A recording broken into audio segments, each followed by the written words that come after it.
Hey everyone, welcome back and thank you for being here. This is episode 2 in the series on Spinoza's ethics. It is the episode specifically dedicated to Spinoza. So in this episode, what I want to do, I've been thinking about this a lot and I redid my annotations for this to make sure that the camera, the screen share had the most up-to-date annotations ready for you guys since I want to make this like a long-term stable resource. So let's get that shared. And I want to make sure that looks like it's supposed to. Cool. I've got it blown up as big as I can. So I guess I want to say, uh, I misspoke in a former episode. I think Spinoza was either 44 or 46 when he passed away, when his life ended. I think I said he was 40 previously. It might have been 46. Um, but we can do the math when we read the introduction, which is an overview of his life. The introduction was written by someone named Frank Sewell. I think that's how you pronounce his last name, Sewall. And Frank has a master's degree. That's what the end of the introduction says, Frank Sewell, comma, MA. So, not the end of the introduction. I guess it's probably not in this scan. No, it's not in this scan. I saw it somewhere else. I think it's just in the on the title page of the book that I have. So I can show you the book. It's right here in case you're wondering. But this book is very old. I got it in a used bookstore, I believe, in New York City. I might have got it online in New York City, like at the Strand or something like that, when I was living in Brooklyn one of the times. I've lived in Brooklyn 3 different times in my life. I think it's 3. Um, anyway, so I want to talk a minute about the translation. I don't know much about it, but I'll do what I can. I'll explain what I can. And mostly when we get to the actual text by Spinoza, that will be um, just about 10 pages from the middle of one of his books. I think he only published 2 books in his life. Um, Sorry, I was checking on Winchester. That's why I was turned around. And there were quite a few books that he finished but didn't publish. And I think I mentioned this in the last video, the ethics in particular was locked in his desk and sent the entire desk was securely sent by a trusted comrade or companion or sister or somebody um after after his death. It'll be in the introduction. I think it says it somewhere. It wasn't just the ethics. It was something called the Opera Posthuma, which had a handful of things in it. The ethics, the political treatise, the treatise on the emendation of the understanding, on the improvement of the intellect, emendation, sorry, treatise on the emendation of the intellect or the improvement of the understanding. Those are technically the 2 translated versions, but both of those words are interchangeable, understanding and intellect, improvement and emendation. Not amendation, like with an A, but with an Emendation. Emendation. Yeah. Which is a rectification or a correction of the mind. So it's like I said before, it's like adjusting a mental posture, or fixing a thing you thought you knew about the world or about, I don't know. It can be more fundamental than that. Um, so I want to read this introduction, and I annotated it as well for us. Um, and then we'll read just a few pages from part 3. And I don't remember, everything that I read and that was in here, so that's why I read it back to you guys. But yeah, if there's stuff that I need to explain, I'll try to do that too. Um, the introduction by Frank Sewell, that thing, the reason I'm including that is because it gives us a really nice overview. Remember, we're coming out of Descartes and we're coming out of the Meditations on First Philosophy. So we started with doubting everything. I actually kind of want to build off of that and take that into the ethics, and use that as a stand-in for the first two parts of the ethics, and then we'll jump into what he has to say about external causation and affect, what Spinoza has to say, not what Descartes has to say. And I don't know if this is Spinoza's interpretation of Descartes because I haven't read the Principles of Cartesian Philosophy, which was the one of the two books he had published in his lifetime. Um, and again, maybe there were other things he published, like the introduction doesn't specifically say that he never published, that he only published those two books. It mentions them, and so there could be things that I don't know about. Um, but based on what I've seen in the other versions, so if you're one of my classes, the blank version I usually give is through Samuel Shirley from Hackett's Complete Works. And I would love to get a copy of Hackett's Complete Works, like a hard copy. It's almost $100, I think, to buy it. So I haven't done that yet. But I think this one that I showed you guys was like 20 or 30. And it's a different translator. It's closer to the Latin. It has some problems. It's considered to be inconsistent in certain ways. I really haven't had many problems with it. Um, but yeah, this book is actually it's the new edition and it is from 1936. So it's really cool. Just physically, it's really, really interesting. The pages are different lengths. They're pretty coarse.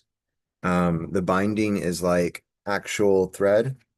Uh, like you can see at the bottom of this page that the bottoms and sides are not uniform. It's not flush. It's almost like it was bound by hand. And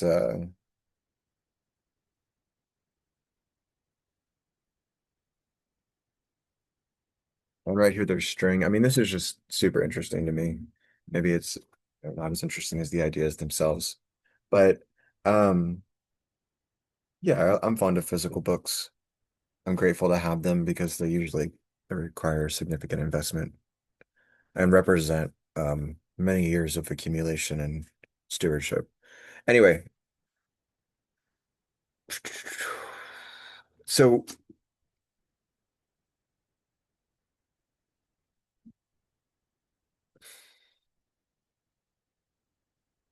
whereas Descartes wants to separate the mind from the body in some other realm, Spinoza, at the very least, does not. While having not read the principles, I can, confidently say that about Spinoza's monism. Excuse me. For Spinoza, all of extension has mind, is phenomenal.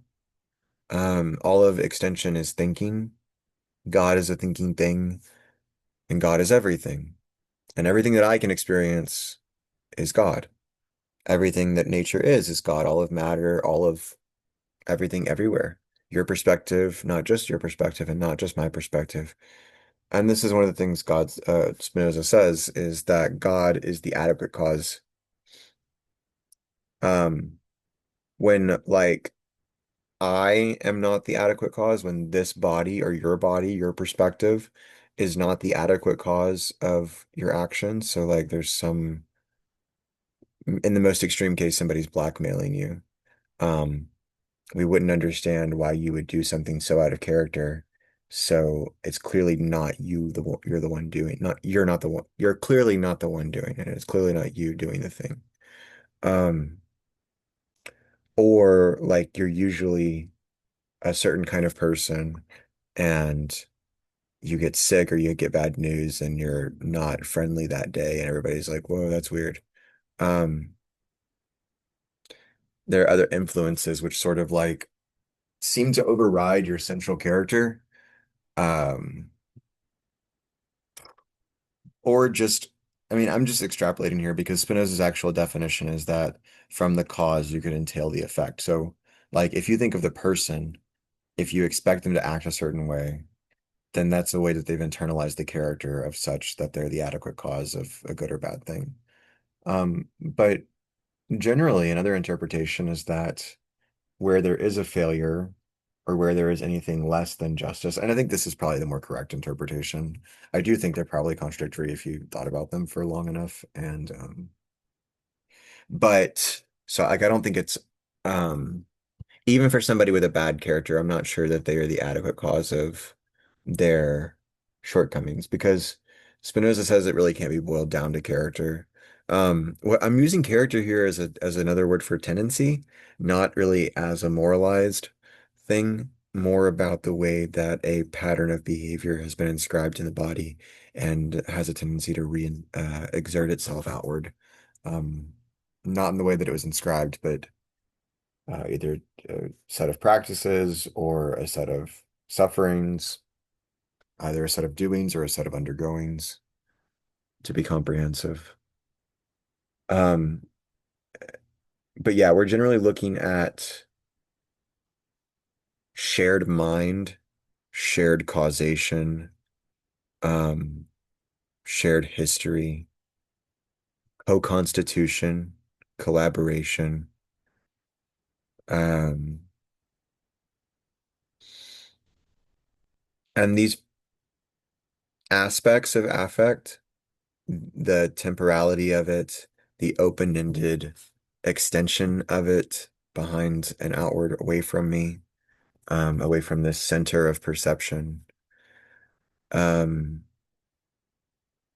and even reconceiving perception itself to be something that the world does with me. So when I perceive the world, it's presenting, its eminent mental properties, not properties per se, but mental phenomena. It's expressing that to me. It's emanating it. Um, and I'm collaborating with it to experience mind matter, the miracle of nature God for Spinoza. Spinoza is described as one of the most like devout, I think it's in this introduction, devout, humble, um, and let's just go to the very end where he says it because I'm pretty sure. And if I'm going to quote Frank Sewell, I should quote him directly. We'll read it all. Uh,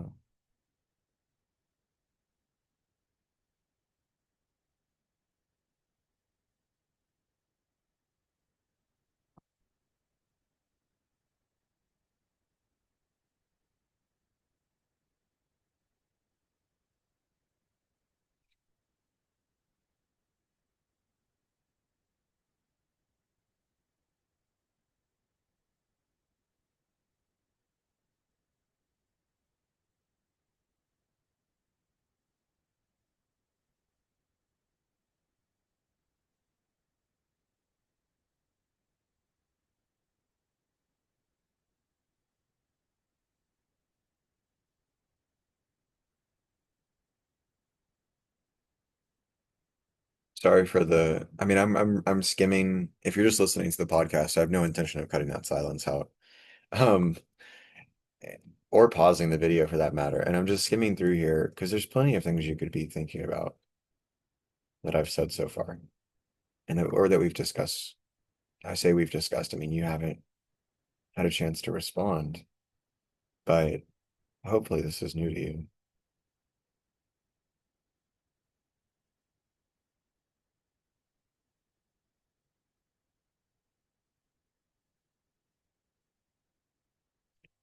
More singular than all is the distinction which Spinoza enjoys of being a pantheist, meaning he thinks that everything is God or everything is with God. So there's an immanent nature to God. God is immanent through nature. It is uh part of this is because it is necessary that God exist, right? This is basically kind of like the like Anselm's ontological argument. Um, I think it's meaningfully different, but essence and existence arise at the same time for God. Uh, it's not to say that the essence requires that God exists, so the essence is first. But it's also not to say that the existence is thrown and given to us, and from there we make it whatever we want. So it's not a dualism which prioritizes either one, but it is God's nature to exist out of perfection. Um, and so, traditionally essence and existence are a dualism that are separated in the same way that mind and body or spirit and flesh in religious contexts are separated. And religious contexts are often moralizing contexts with discourses which regulate psychologies of the masses.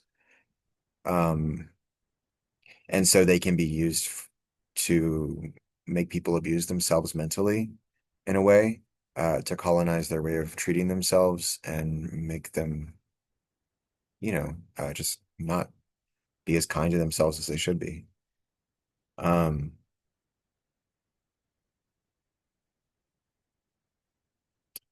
I don't know why I got that far off. Sorry. But a pantheist whose religion is so devout, humble, and full of love. Oh, I guess because usually the dualism is used to, um, like Spinoza says, usually they abuse people who they think have moral failures, so they use the dualism to separate mind and body in a way that makes people like blameworthy for their moral failures. Whereas Spinoza wants to show that uh, internal like images and affects and mental perceptions, like extensionless perceptions, right? The mind part of matter is just as causal, just as lawful, just as universal as everything else. Uh, and so Spinoza thinks he actually that people actually use this dualism, this separation. Um,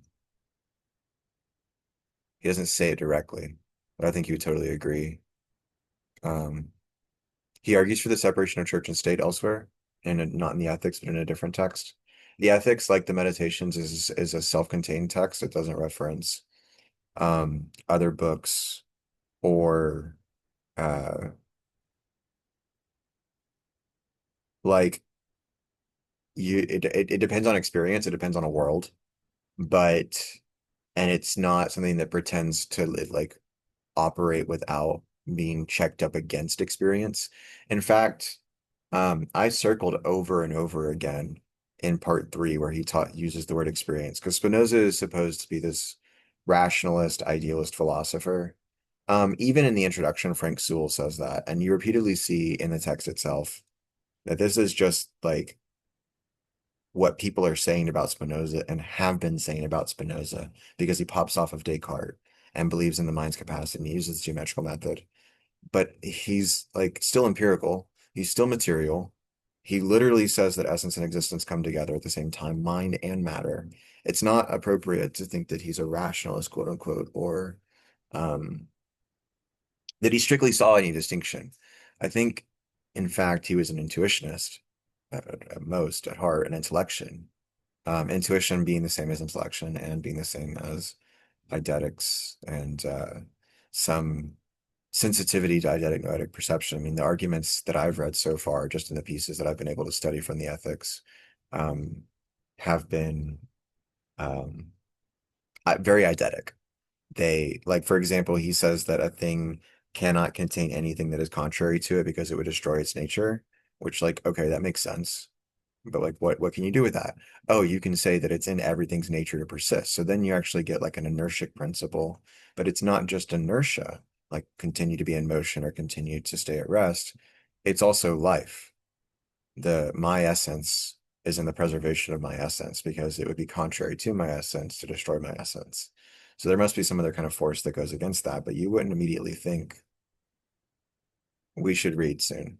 But you wouldn't immediately think it's very eidetic. It's very phenomenological. I'll say that more than I will say that it's rationalist. Um, and Descartes had his eidetics.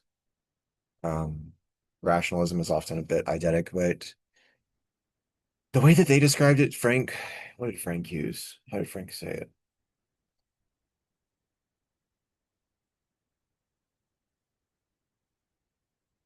it? Which should be so that no. So yeah, it compares it basically to experimental versus dogmatic. I guess rationalism as a set of like principles that you deduce from and you say like, well, we just saw it was this way, so this must be true. Um, Especially with formal logic or something like that, or symbolic logic. Um, that kind of dogmatism is the rationalism I would critique. But somebody like Bergson calls intuition the true empiricism. And in an enactivistic model like Spinoza's, where there's a monism of mind matter, um, it is matter that coexists and operates the vehicle with which thinking occurs. And so I move to different environments and I pick up different extensions and different appendages and different assemblages of tools, or I take on different jobs or take on different contexts, different students who themselves use our ideas in different ways, right? This makes of my affects a massive appendage, um, and a massive assemblage, sorry, a massive set of appendages. Um, and it's not just the affects I project past me, it's also the ones that I have surging through me from my past, my teachers, the things I've read, the things I've suffered, mistakes I've made, stuff like that.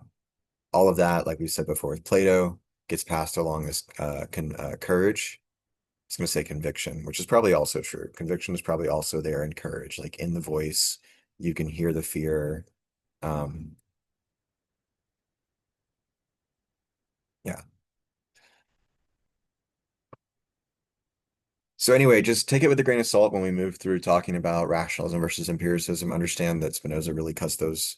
Um, when we get to Matsumi in the next, not in the next video, depending on when you listen to this, because so in the series, this is 8.2, or if you haven't caught on yet, that means I've called it episode 82, but we skip some episodes whenever we move on to another series. I'm gonna skip the one 8.3 on Benjamin and 8.4 on Deleuze for probably a few months at least because I have other things to take care of. And they're just kind of like related, but not super direct. You can still talk about history, um, and all of these ideas just by reading Spinoza.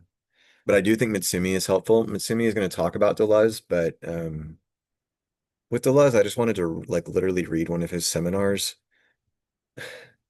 One of the things he says is, "I hope you haven't given up on your reading." It's just he's kind of like a fun presence to animate and hang out with in writing and reading. And I just thought it would be nice to do that and have that in the catalog. Um,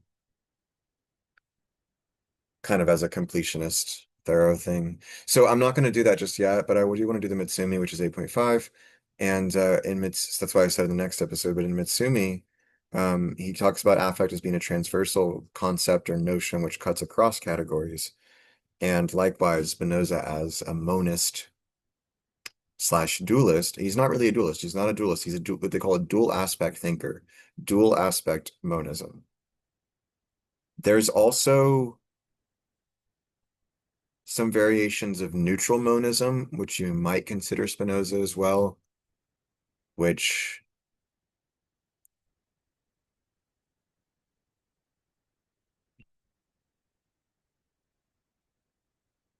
would be like less dualist. Dual aspect monism still has a hint of categorical thinking in it. Um, by saying everything is reducible. The way that Spinoza puts it, though, is that there's like an infinity of modes and they're all reducible down to two categories of modes. Those modes being thought and extension, and they're all modes of one substance, which is nature slash God. So there's still a unity of one in the many. There is an explanation for the way that the totality transfigures um, isomorphically, meaning uh, it's like a one-to-one relation, like a function. So there's a conservation of energy and mass, the container, everything stays inside the container, basically. Um, but nature is an isomorphic process, presumably.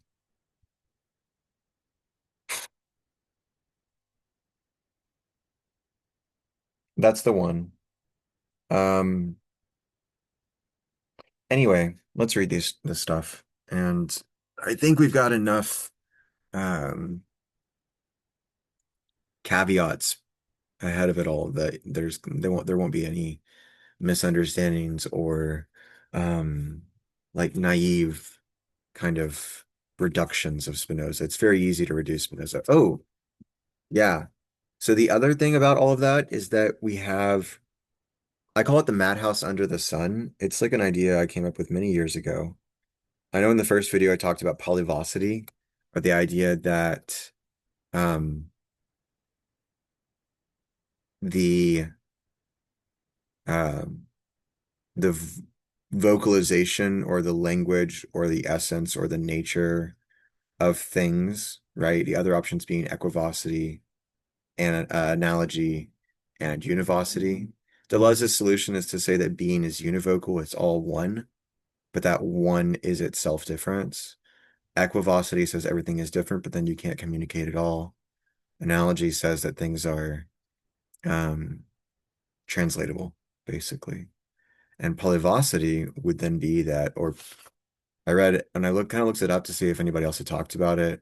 Um, I don't do like the minus AI in my searches as much as I should, so it's always still returns the results, which is a waste of energy and water, honestly, if I am being better about avoiding that. Um, but plurivocity came up as an alternative, so pluri instead of poly. I generally like poly to pluri. Um, and that would mean that there are multiple voices to everything.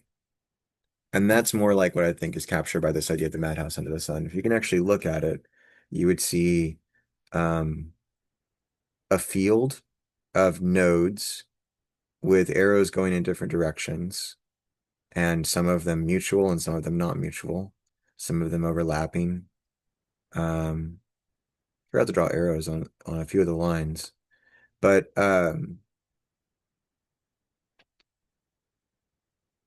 it's this hyperfractal world of interpretation and reinterpretation because in the broad noise of any environment, your attention is focused on certain things, slanted in certain directions, and listening with certain interests or objectives in mind. Um, and what you end up perceiving will be selected out of this. You will never see unless you're kind of like expanding your perception, which you can do with meditation, with relaxation, um, and through like broadening your influences and just letting the work happen under the hood of the soul and consciousness. Like through like transformation, basically. Generally, you can't see the full picture, even from your own perspective. And whether you realize it or not, what you are seeing is highly interpretive, highly dependent on your past influences, um, highly dependent on your present exigences. Let me see which one it is. It's a word that Sartre uses. I think it's exigences. Yeah, it might be exigencies. They might both work. I think they do both work. An urgent need or demand. But the way that Sartre uses it, like, he talks about a book needing to be rebound or a book needing to be read and clothes needing to be sewn. Well, for example, to be honest, I have dishes that need to be washed.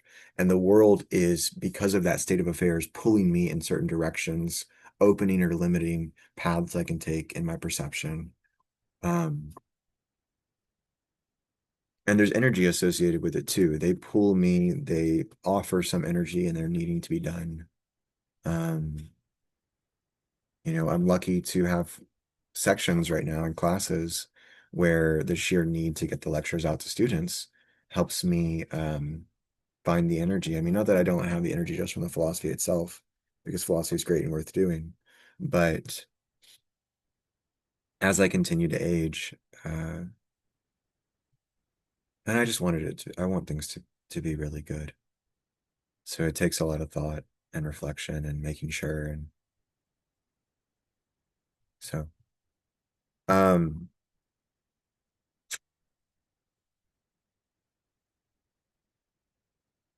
Yeah, these interpretations, they're exigent, they pull you in certain directions. Um, the affect is transversal, right? It's enacted. It is, like we said before, affecting and being affected at the same time. It's the flow of causation through me, as well as not only how my capacity to do things in the present is changed, how it's summoned in the present, and then I do things, how that impacts the outside, quote unquote. Um, and also how that process transforms me, how the outside doing things with me, like students asking questions, or even students, it's different in this format than if I was in person. But if I was in person, I would be able to tell if I was like saying too much and students were getting restless and bored, or if I need to pick up the pace.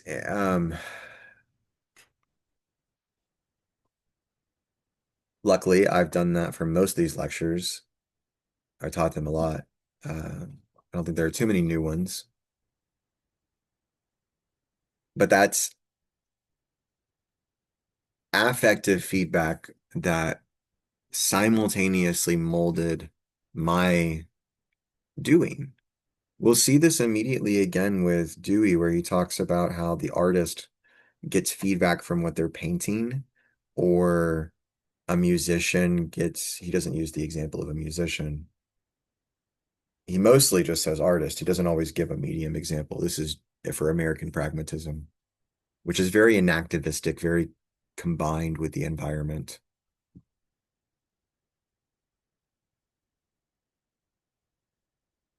Dewey's example of affecting and being affected simultaneously at the same time, of how my lecturing, if I had students to receive it, would give me feedback about how it was being received and would shape it, is the same as, like I said, the way that a painter looks at whether they're enjoying what they're making,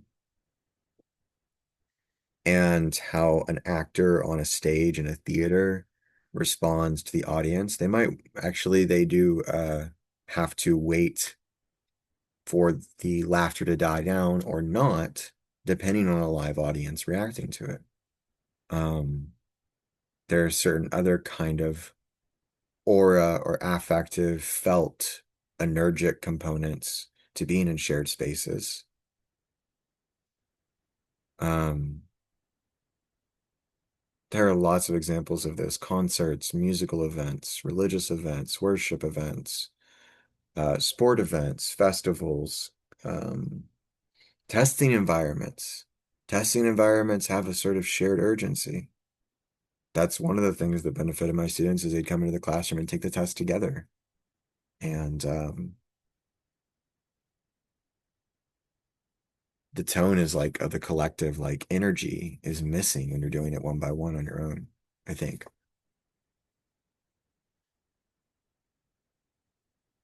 It's certainly, if I had students in front of me, I generally kind of like just summon whatever I'm thinking, but I've had to take some time to like gesticulate and percolate. Um, Again, different than I would if I had a different affective field in front of me giving me energy and collaborating with me. I generally like the online format because I think that it is more impactful um, in terms of time management, because doing these things once semester can reach thousands of students over a few years. But and even people that aren't my students that are just listening to them. But yeah, lucky to have the in-person experience.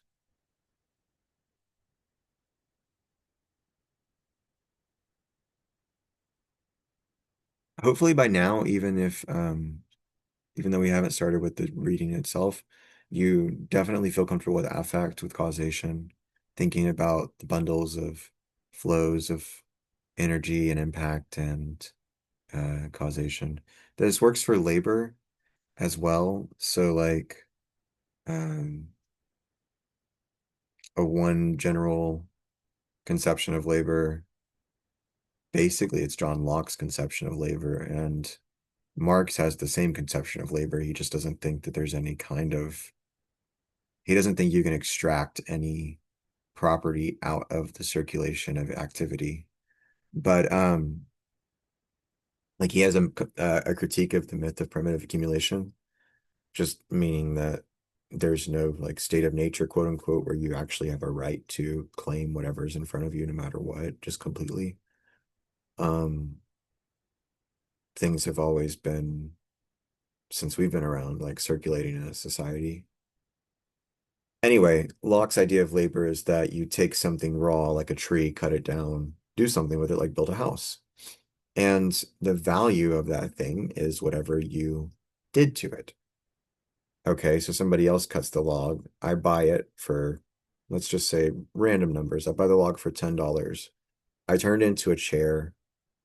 I need $1 a day to live. It takes me 1 day to make the chair, and I pay $10 for the log. So I need to make at least $11 to break even. There needs to be at least $11 of value in this chair that I've made. And comparable to what anybody else can do with their time and how fast they can do it and the resources they have access to, if they'd also pay $10 for the log, then the value of the chair is probably like, yeah, $12 to $15, a little bit of profit in there. Or it should be uh, in a good market. Adam Smith's point, I think, is that it should be pared down to the most honest version of what the time cost to make it from the raw resources. But this is still, whether it's Smith or Locke or Marx, this is a labor theory of value where some affective history inscribes its language on the transformation of the material world. Um,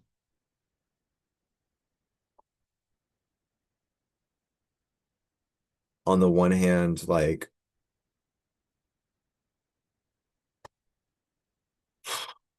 something damaged. Um, I don't have anything damaged on my desk that I could show you. Um, but like a cracked coffee cup or a broken glass, um, especially one that you fix, the scar on my forehead, um, inscriptions of the impressions of the world on bodies, whether my body or an objective body that can't move itself and does not have living organs. Um, in a way, the health of a plant expresses how much water it's had and how much sunlight it's had. Um, there's an accounting of the material world in its historicity and the different world lines the objects take and the way that they're impacted. And not just that all that material causation and recording and communication and language that's happening at the material level, right? Where we're understanding that labor and transforming objects is a form of communication. Um, not just that, but it's also hermeneutical because how we transform them is highly differential, meaning that, like I said, it's determined in singular ways by individual histories and individual perceptions that are selected out of what, you know, a couple hundred other different interpretations or perceptions one could be having in that environment and in that event. And this is stuff that Massumi talks about too. Calls it differential attunement. That's the word for it.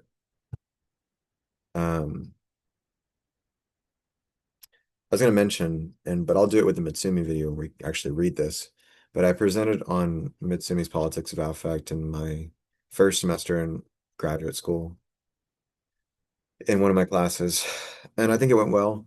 And so I'm going to read that before we actually read the 10 pages from Matsumi. And that's in the 7 point or the 8.5 video. This should be 8.2. Um, sorry, yeah, it's gonna be a long one too, but it shouldn't take us long to read it. I think I've explained pretty much everything I want to. And so hopefully when we read this stuff, it'll make sense to you.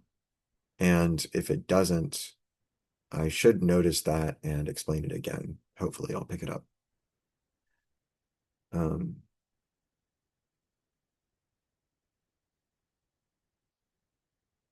so this is Frank Sewell's introduction. In the wave of philosophical inquiry, which swept over Europe in the middle of the 17th century and is regarded as the beginning. I guess I want to finish up what I was saying with the Madhouse Under the Sun. Um, it's hermeneutical, it's interpretive, it's polyvocal, polyvalent, right? All of these, the multitude of expressions that, man. So like an artist makes something and they have some kind of idea of what the thing is supposed to say or how it impacts them and whether it impacts them appropriately. But once they release it to the world, once they publish the book or put the painting out there, there's sort of an unleashing that happens at that stage, where the work is freed or yeah, unleashed, like I said, to a whole swath of new meanings. So it's particularly the way the reason it's an unleashing is there's a singularity to the production of the artist or the actor or the agent or the speaker or the doer. It doesn't have to be, work of art. It's any action or any instant that anything is happening. Um, the ipseity or the selfhood of any act or motion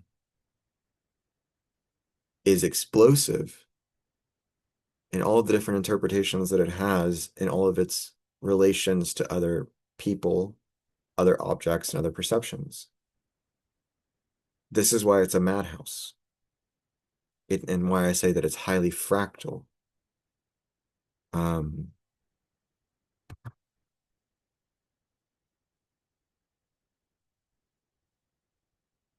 Communication is so difficult when we're all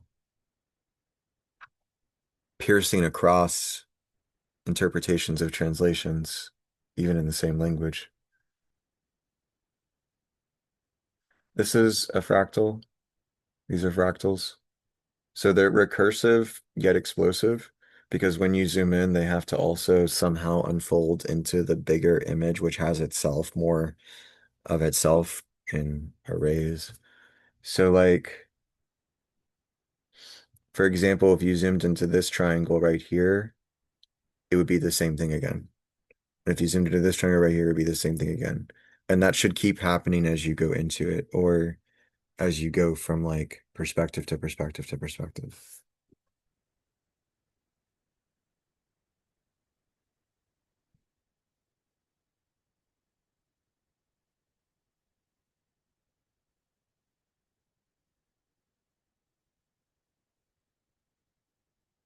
It seems like I'm generally repeatedly interested in topology of uh, consciousness and phenomenology. Anyway,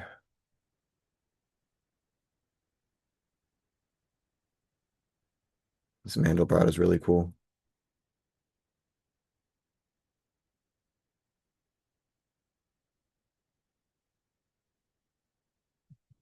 That seems right. Mathematically. Okay, enough of that. Um, yeah, the hermeneutics, the interpretation. Hermeneutics are typically a field of study with set rules of interpretation and yeah, interpretation. Uh, it's a branch of philosophy and language and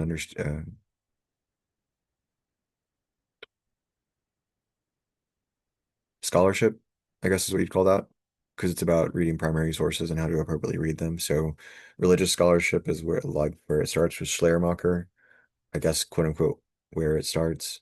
I'm sure there are other people who talk about this, but getting off track again. In the wave of philosophical, this is Frank Sewell's introduction, so it's fairly pleasant. In the wave of philosophical inquiry, which swept over Europe in the middle of the 17th century, keep in mind you, this was written about 100 years ago, this introduction. And then Spinoza wrote his Ethics about 350, 375 years ago. No, I think I read that he had probably started them in 30. No, sorry, that was somebody else. Yeah, Spinoza lived from 32 to 77. I don't think he was 45. He might have been. He could have been 44 though. Um, yeah. In the wave of philosophical inquiry which swept over Europe in the middle of the 17th century and is regarded as the beginning of a new scientific age of the world, there were two controlling but divergent forces, those namely represented by Bacon and Descartes, empiricists and rationalists. The first, the founder of the experimental, and the latter, the idealistic or dogmatic method of philosophizing. From the former, we may trace a continuous influence through Locke, Berkeley, Hume, down to Mill, Spencer, Darwin, and Huxley. From the latter, the development of the modern idealism represented by Kant, Fichte, Hegel, Schopenhauer, and Lotze. It might just be lots. I don't know all of these people like inside and out, so I'm not going to pretend to. But like I said, I do try to study really well the lectures I give.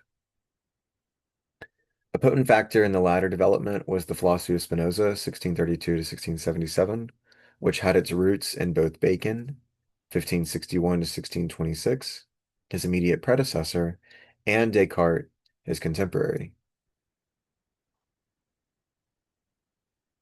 And yeah, actually, so he's showing that Frank Sewell is showing that Spinoza is kind of a combination of these schools, and leaving its immediate impress on Leibniz, his successor. Even today,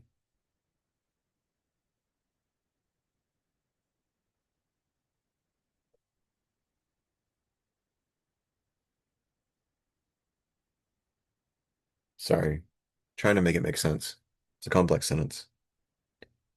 A potent factor in the latter development was the philosophy of Spinoza, which had its roots in both Bacon, his immediate predecessor, and Descartes, his contemporary, and leaving its immediate impress on Leibniz, his successor, even today is traceable in schools of thought of widening influence.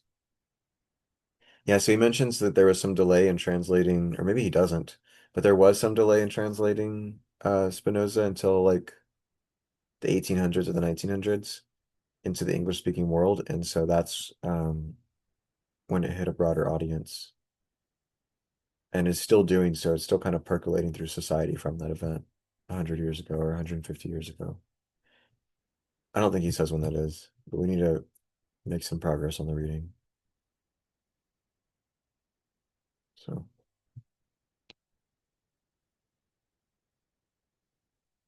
from Bacon, he conceived the idea of a novum organum, or new method of learning, which should be applicable to the laws of human conduct as well as to the processes of nature, which is where we start with part 3 about how the affects, like the emotions, like human emotion, human affect, as well as consciousness, perception, and the impact of images, why we interpret things in certain ways, all of that should be, right, the laws of human conduct.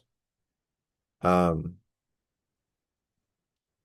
anyway, inspired by the love of Descartes' mathematics, he resolved to construct, after the plan of a geometrical science, a complete system of the knowledge of God, of the universe, and of man. This is what I'd say is that unlike a formal logic, mathematics, like other branches of mathematics, like calculus and limits, the proofs I've seen for them are generally pretty eidetic and intuitive. Um, they just have a certain shape or a certain feel that makes sense. And that sense is kind of talking in circles, but the sense is the conviction that you just trust it, you know it. It hangs in a certain way that is appropriate. Um, Dewey would say that it is harmonious to the aesthetic imagination, which is all that intellect ever is, which is not that it's powerful or um, anyway.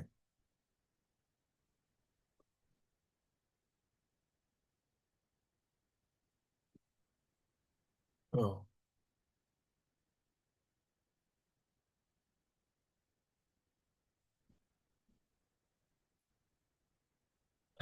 Mathematics, he resolved to construct, after the plan of a geometrical science, a complete system of the knowledge of God, of the universe, and of man. Human nature, he says, obeys fixed laws no less than do the figures of geometry. I will therefore write about human beings as though I were concerned with lines and planes and solids. And hence it is that we have in Spinoza's Ethics a treatise consisting of axioms, propositions, and demonstrations, like the geometry of Euclid. It is this combination of Spinoza, or in Spinoza, of the severe positivism of the empiricists, with a deep subjectivity and enthusiasm of piety belonging to only a most religious nature, that gives him a unique and leading place in the history of philosophy. You know, the introduction to William James that I read in the selected writings of the Everyman edition, forgot who wrote that one. Uh, it's on I might be able to tell you.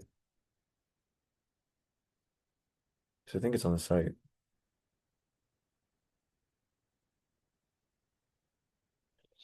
So I have it, but it doesn't say, probably doesn't say who wrote it at the end.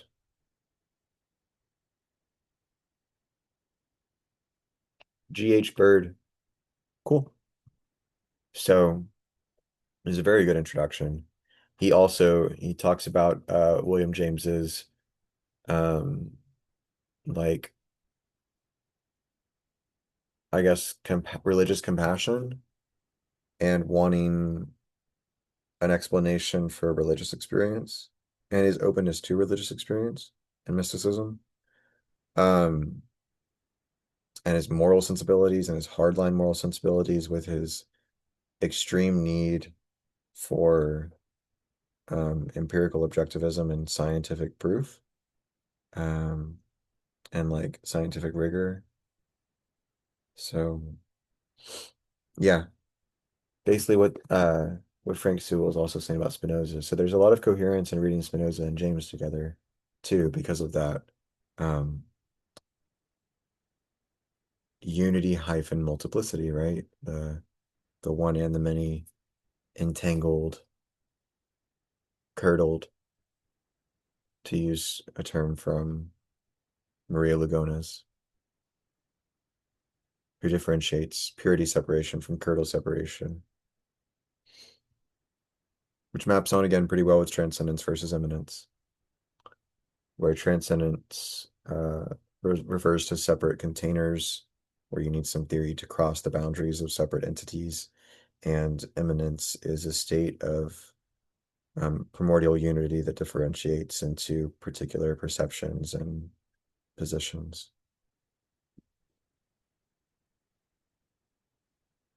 It is this combination in Spinoza of the severe positivism of the empiricist with a deep subjectivity and an enthusiasm of piety belonging to only a most religious nature that gives him a unique and leading place in the history of philosophy, willing to regard the universe, including man, as a system of pure mechanics. His contention is that the mechanics itself is spiritual and all is divine. Together with his profoundly spiritual motive in his thinking must be reckoned also his bold and heroic contest for the freedom of philosophizing. If we would account for the growing admiration and love which, 2 centuries after his death, make his influence more potent than during his lifetime. His voluntary martyrdom in the cause of free thought was exhibited not only in the persecution and obloquy. What does obloquy mean?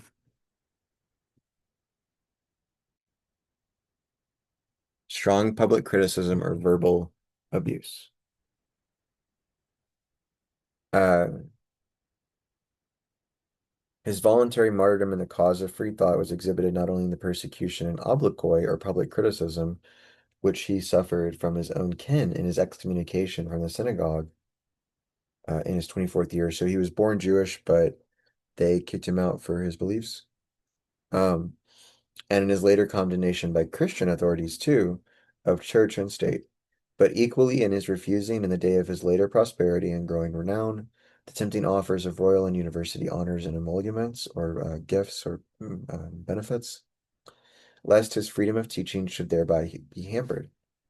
More singular than all is the distinction which Spinoza enjoys of being a pantheist whose religion is so devout, humble, and full of love as to be an inspiring example to many sects of orthodox believers, and of being a monist whose one is not nature, but God. Born in Amsterdam in the year 1632 of Jewish parents who were refugees from the Spanish persecution,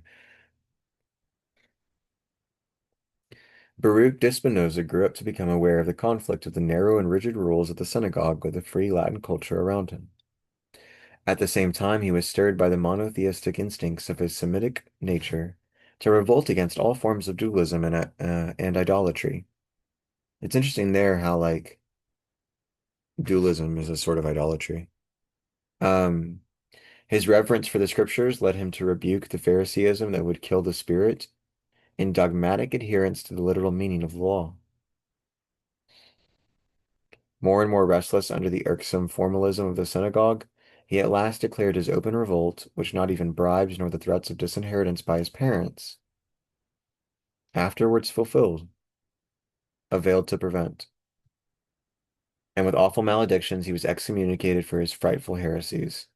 So it doesn't say he was disowned. He may have still been in touch with his parents, but he was disinherited. So he was cut off from financial resources. These consisted mainly, his frightful heresies consisted mainly in a critique of the Holy Scriptures, very much in the line of the higher criticism of Christian scholars of today, 150 years ago, 100 years ago, but conducted in a more devout and even in a more rational spirit than that which characterizes much of what now passes as quite orthodox. With his Judaism, he renounced his name, Baruch, and assumed the Latin equivalent in calling himself Benedictus de Spinoza. So I should probably not be saying Baruch Spinoza. I should probably be saying Benedictus de Spinoza. I'll work on it. Um, Although entering practically into the ranks of Christian philosophers, he never received Christian baptism in the elements of mysticism and suggestions here and there in his system of the Talmud and the Kabbalah, with glimpses of the Neoplatonism of Philo and Plotinus. Remember, we talked about the henosis, the mystical communion with God and truth, when we went through the meditations by Descartes. We also tried to talk about that when we read Plato.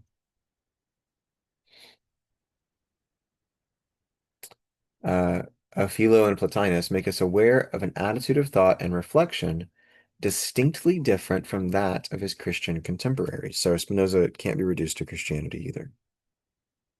Practically banished from Amsterdam, where he was even threatened with assassination, Spinoza lived in several obscure villages and towns of Holland in scholarly retirement, enjoying the fellowship of a few devoted friends and disciples until his final settlement in The Hague in 1671, in which city he died in 1677. So he moved there at 39 and died 6 years later. Well, maybe 38. But yeah. The publication of his theological political treatise, um, which in Latin is the Theologico Politico Tractatus, in which he pleads for freedom of thought, both in civil and religious matters. So it's a pluralism and a separation of church and state. As essential to the well-being of both the church and state, brought him into such disfavor with the authorities, it being placed in the index by Rome and its publication forbidden by the States General, that the book could only be circulated under a false title, and many of his friends assumed an attitude of cold reserve or open criticism.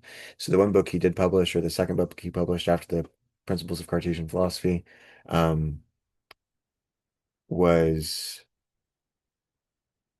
uh, banned and had to be circulated under a false name. So he probably didn't think he could publish his other stuff. Um, Many of his friends assumed an attitude of cold reserve or open criticism. Among these was the English scholar Oldenburg, the first secretary of the Royal Society of England, who nevertheless continued in correspondence with him and being a friend of Robert Boyle, the chemist, kept Spinoza informed of the progress of science in England.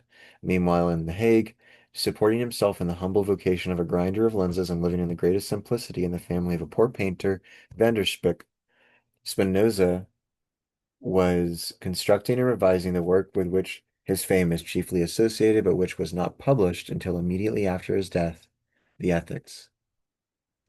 Spinoza's earliest work was his Principles of the Cartesian Philosophy, together with Cogitata Metaphysica, uh, published at Amsterdam in 1663. So that was 8 years, or it doesn't say when his theological political treatise was published. It at once established his reputation as a master of Cartesianism without winning his own endorsement. So he didn't endorse Cartesianism, but he definitely understood it. And its preparation and dictation to his youthful pupil Albert Burr did not interfere with his maturing at the same time his own independent system of philosophy, which was, for a time, to bring him into a very different repute. This embraced first his celebrated Tractatus Theologico Politicus, which you just saw was um, celebrated, I guess, as well as being criticized and banned, which, besides setting forth the claim for free criticism of affairs, both civil and religious, is largely a study of the Old Testament with the effort to show that the end of religion is not to inculcate truths, but obedience. So religion is not about truth, but obedience. That the scriptures are not scientific, but ethical in their nature and authority. That Christ is superior to Moses, and that the latter was taught by exterior vision, the former by intuitive consciousness, showing that in Christ the divine wisdom had taken on human nature. This much abused treatise was published in Hamburg. Uh, almost said the wrong word there. Was published in Hamburg in 1670. It bore the motto, so 7 years before his death, 1 year. Um, so that does tell us when it was published. And that was published 7 years after the Cartesian text. It bore the motto 1 John 4:13. Hereby know we that we dwell in him and he in us, because he hath given us of his spirit. The book being interdicted was printed with false titles once in Leiden and twice in Amsterdam in 1673.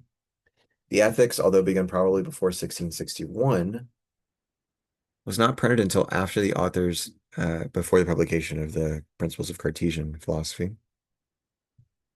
Was not printed until after the author's death in 1677, and then in a volume entitled Opera Posthuma.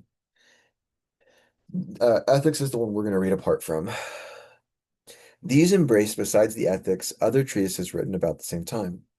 They were the treatise on the improvement of the understanding, embracing the method introduced in the Ethics, and the Tractatus Politicus, in which the absolutism of Hobbes's theory of government is criticized.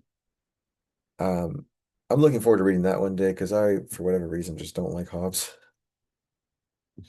Also, some letters from learned men and the author's replies, and a compendium of Hebrew grammar, a treatise on God, on man, and his happiness, with notes on the Tractatus Theologico Politicus.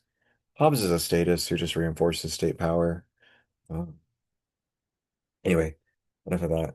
All that stuff was quite recently discovered and published in 1852 at Hull. Also, a tract on the rainbow.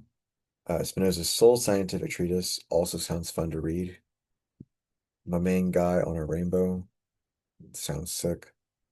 With a collection of letters and a biography was published in Amsterdam in 1862. The Ethics proper is entitled Ethica Ordine Geometris Demonstrata et in quinque partes distincta. So Ethics Ordine Geometris Demonstration, geometric demonstration. I don't know what ordine means. Et in, I think that means and in. Quinque being 5 parts distinct, partes distincta. In cubus adjutor, don't know what that means. De Deo of God, De Natura et Origine Mentis, of the nature and origin of the mind, De Natura et Origine Affectum, of the nature and origin of affections or affection, or being affected and affecting. Um, so there's a way also in which all of this affect theory, again, I said, starts to point to feeling as the fundamental nature of matter itself. And this is coherent with quantum mechanics as feeling and wave as feeling, color as feeling, affect, emotion as feeling, logic as feeling, thinking as feeling. Okay. And feeling as perception. So then we're kind of putting perception, feeling, and reception, receptivity, and capacity for um, change and for becoming different. Uh, and the co-constitutive relational nature between things as the most defining stable things, the most stable process. Anyway, de servitut humana seu de effectum viribus, um, of human servitude, seu de effectum, I don't know what seu is, of, I don't know what viribus is. They're in English in the book, so I could tell you, but 5 de potentia intellectus, of the intellectual potential or of potential intellection. Seu de libertate humana, of human liberation. Let's see what seu means.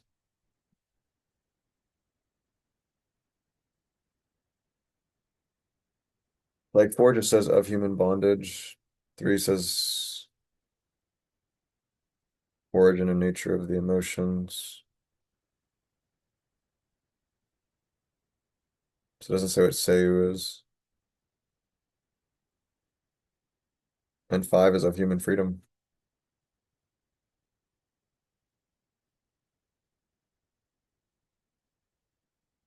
Of the power of the others, of the understanding, or of human freedom. Seu might be or.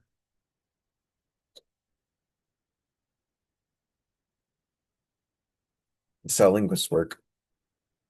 Uh, process of elimination and consistency in the usage of things unknown. Kind of algebraic. Of human bondage or the strength of the emotions, de servitude humana, of human servitude, bondage. Seu de factum viribus. So viribus being strength, virility. That makes sense. Um, so in this translation, you'll see emotion over and over again. And when you see emotion in Spinoza, it's the same thing as affection. This is why matter is feeling, why matter feels, because matter affects and is affected. Um, Now, if you don't want to say that, which really at some point you're going to have to, um, it's the only thing that makes sense when the rubber meets the road and you push down to the bones of the systems. It's the only one that's coherent. But in the first instance, you at the very least have to admit that the way that they're translating from the Latin affectum into emotion is insufficient for the way it's used and the way it's defined. We'll see that. The treatment is mathematical, proceeding as in Euclid from definitions and axioms to propositions deduced therefrom. Thus, part first embraces the definition cause sui, 2, the finite, 3, substance, 4, attribute, 5, modes, where modes are manners, ways, actions, activities, or paths, processes, yeah, medium, media, God, 6, 7, freedom, and 8, eternity. Then follow the axioms and propositions and corollaries. It will be seen that although entitled Ethics, the treatise covers the whole range of metaphysics, theology, and epistemology, and yet the ethics forms the culmination of the whole system, inasmuch as it looks to establishing a clear, demonstrable nexus between God and the human conduct. From the ontological proof, if proof at all can be called, it can be called, of the existence of God from his nature, which is what I said before, or from his being of such an essence as can only be conceived of as existing, and thus from God's being and existence as necessary, he derives all the laws of existence, of creation, of nature, and of man's conduct as fixed in an eternal necessity. But God's necessity must at the same time be perfect freedom, since it cannot be constrained by anything except itself, inasmuch as there can be no other to the one absolute substance. So it's not constrained by anything, because it's not contrary to itself. It's only considered constrained whenever it's taken from one vantage point or one particular subject position, one body. The only other to the one self-existent and self-caused substance must be that of the finite affections and modes, or emotions, of the infinite attributes possessed by the one substance. These attributes are summed up in the two universal ones, extension and thought, which are not, as in Descartes, two subordinated or created substances, but are merely two aspects of one and the same only substance. So that God, as the one substance, is at once all extended body and all thought. God is a thinking thing. God is the thinking thing. So we partake of God when we experience. Particular things having a limited or finite existence, whether in thought or extension, are but modes or affections of one or the other of these chief attributes. Their life or being is distinguished from the life of God as being in alio. I didn't look that up before.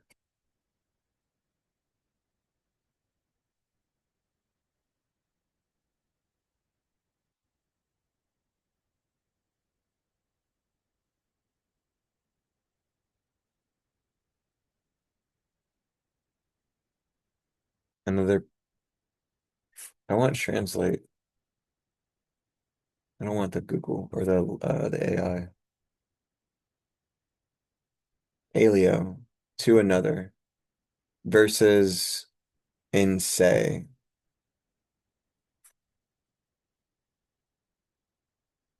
in itself. Okay. So distinguishing the life of God as being in alio or being in another or through another, instead of being in itself, or the in itself is God. Um, but the being in alio is subject to limitations and restrictions from other being in alio. It is thereby subject to passion, to feeling, to this like I'm not my otherness from God is not your otherness from God. And because of this, we come into conflict. It is thereby subject to passion, to feeling, to desire, to will, to emotions of pleasure, to appetite, want, and pain. So this is the point at which, like you see, I have feeling circled because of its metaphysical position in some theories, um, as the fundamental nature of perception, reception. Um, so this list is kind of like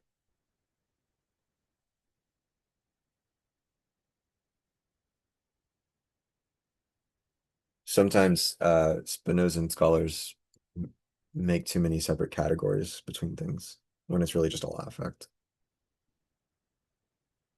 That's what I think happened here. So that's my critique of this sentence is this is all just affect. Its desire is to complete its being. Well, there is that self-preservation. The sense of this completion is joy. The sense of its absence is sadness. These emotions, joy and sadness, will and appetite, are all called affections of thought, but of the thought as natura naturata, or the created mode, and not of the thought in God or natura naturans. Naturata is a past participle, whereas naturans is the present active participle. So the in itself of the experiencing in the present through the present ongoing versus the created thing or the analia or the byproduct. The affective product versus the affecting itself. With this limitation of the affections as of being in alio, or subject to imperfection and constraint, comes also, and indeed as its cause, ignorance or the lack of the adequate or perfect knowledge. And because we don't understand how we're being influenced and how we might overcome those influences, or what the whole like adequate knowledge of causation and influences is, We can't navigate it properly, but it would make sense if we were God. It just doesn't make sense to us because we're not. We don't have all the perspectives. We're not all of the causes all at once. Well, we are, but I am not, and you are not. As individuals, we, quote unquote, are not. But we, quote unquote, are God. That's the heresy of it, right? Why people want to say Spinoza is a heretic and crucify him and all that stuff.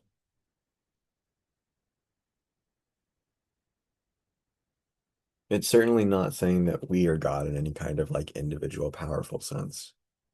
Um, it is asserting the divinity of experience and the divinity of human rights. I mean, some pretty strong rights that are involved with human divinity.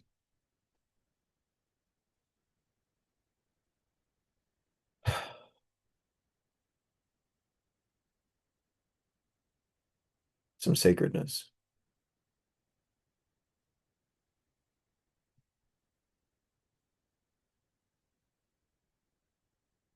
It is this lack of the perfect knowledge of the whole which causes these affections and passions to wear in man's temporal existence the appearance of what is evil, to wear the appearance of what is evil. This delusion of evil is the bondage of passion or of the affections, the servatus humana treated of in part 4, in which division of the work the ethics truly begins. From this bondage, there is liberation and redemption only through the more and more perfect knowledge of God, with the consequent vision of all things, subspecies eternitatis, or in their relation to the divine perfection from the perspective of the eternal, literally, under the aspect of the eternal, under the species of the eternal. This satisfaction in the relations of the limited being in alio amounts to an extension or completion of life and is termed joy, and the experience of this joy with the knowledge of its source or of the completeness of life in the divine is love. The highest attainment of the human mind is the intellectual love of God, which is the contemplation of the divine perfection, in which all the seeming limitations and imperfections of the finite are lost in the harmonious unity of the infinitely many in the one, or God, or nature. This knowledge is itself virtue, since to know a thing to be good is to love it, and only that can be seen to be good, which is a part of the common or universal good. In this intellectual love, or the love of knowing the good, even God may be said to love himself in loving mankind. And man, in the same love, rejoices in virtue or excellence, not because it enables him to govern his lusts, but because he does rejoice in it, therefore to govern his lusts is possible. The mortal part of man is the affections and modes of his being in alio, including the imagination and the memory of his earthly mind. The immortal part is that idea which expresses the essence of the body under the idea of eternity, or as God sees it, and which therefore can never perish but survives death, although it passes from all the limitations and consequent emotions and memory of a temporal world. So Foucault thinks that discourse speaks through us, like there's some kind of hive mind that we share. And that's probably true. Um, this is a Buddhist perspective too. Like I said, I think I said this in the last video. Thich Nhat Hanh said that a cloud never dies. The cloud just dissipates and recollects and redissipates. And lots of discourse and lots of experience has passed through this body and expresses itself at this perspective. Um, and insofar as I'm able to externalize that before my capacity is exterminated, um, I will not, quote unquote, die. What really is a loss is whenever it's not externalized before I run out of time or energy, or life. And then there's a certain waste to the suffering I've endured and learned from, but not passed on.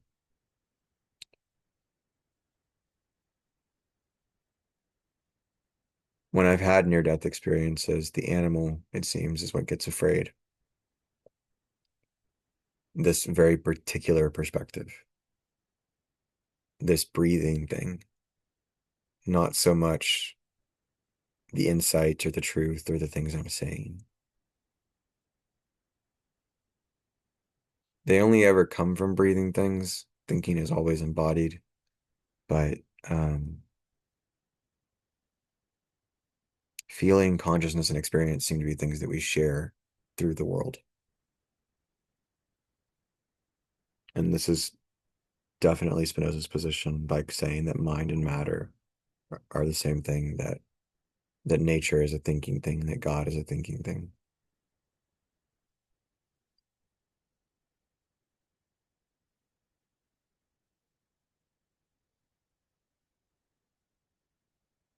The later critics found Spinoza's logic to be far from irrefutable, and the ordinary reader will not fail to detect instances of his reasoning in a circle where he seems to be convinced that he is offering an infallible demonstration.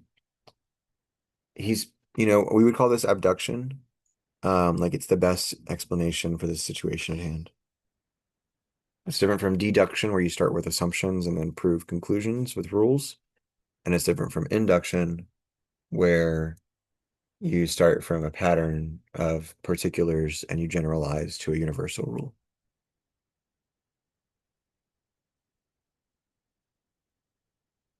Skepticism will find it easy to challenge even his first certainty and to agree with Voltaire's verdict. Vous tres confus, Baruch Spinoza. I'm not going to read this in French because I don't understand it and I don't expect you to either, but I am going to translate it with copy and paste into English using Google.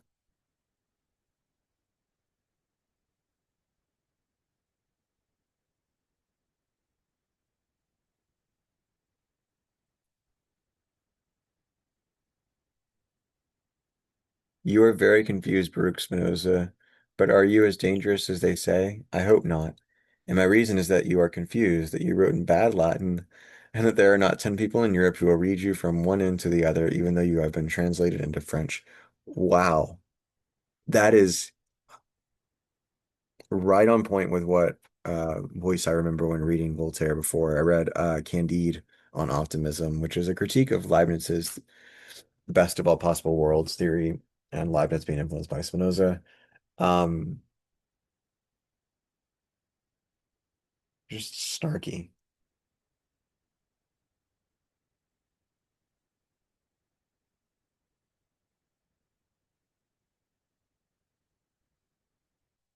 You know, I'm trying to think of like who his rhetoric reminds me of. I think it's Putin. Um,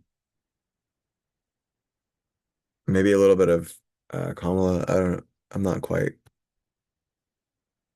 It's just very trolling. It's complete trolling. Um, like bless your heart energy. That's exactly what it is. It is bless your heart energy. Oh my goodness.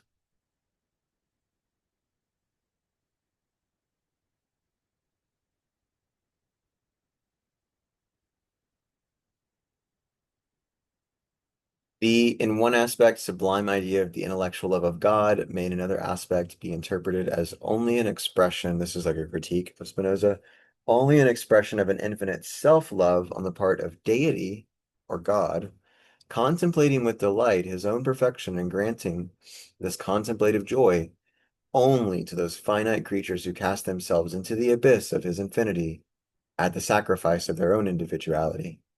So I think lacking individuality is a failure of interpretation. Totally. I like John Lignanci's being singular plural, where consciousness is simultaneously singular plural. There's an individual and a collective. And the individual is constituted by the collective and reconstitutes other individuals as part of new collectives. On the other hand, when viewed in his relation to his time and to the traditions, religious and philosophical, uh, and to the when viewed in his relation to his time and to the traditions, both the religious and the philosophical traditions, with which the aspirations of his youthful and generous nature had to contend, coupled with the gentle and self-sacrificing traits exhibited in his conduct with friends and foes, and his heroic contention for the freedom of thought and belief, the contribution of Spinoza to the humanizing influence of philosophy cannot be denied, nor the existence, in his theory of truth, germs or seeds of vast significance that can also not be denied. Frank has a very Latin way of symmetrically constructing complex sentences that you have to parse with parallel um, connections. It is not strange that the epithet attached, and Spinoza does too, that the epithet attached to Spinoza by Novalis, the god intoxicated, should have come to be held the most truly descriptive of this philosopher, who found in his Euclidean demonstrations a vision of God as real as that accorded to the ecstasy of the medieval saints, or that Hegel should say that better than to call him an atheist were it to call him a cosmist, as one who is in his who in his vision of that which is the union of the world and God loses all sight of the world in the fuller vision of God. So it's not appropriate to call Spinoza an atheist because he says that nature is God. He's not. Yeah.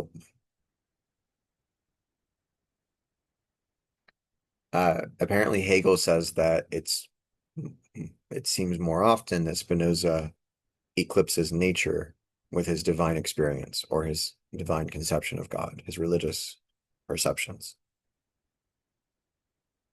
And, when we say religion, we don't necessarily we mean religious experience, but religious experience is the exact opposite of canon. It is the revelation of new canon. Uh, Hopefully, the only revelation being that further revelation should happen, particular to each individual, which could not be translated into formal language because they are intuitive and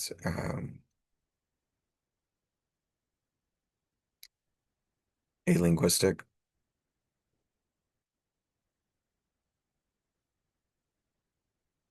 Oh, okay. I don't want to split this, so it's just going to be a long video, even though we're at 90 minutes already.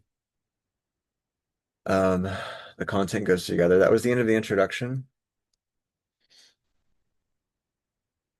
and we have 11 pages in part three.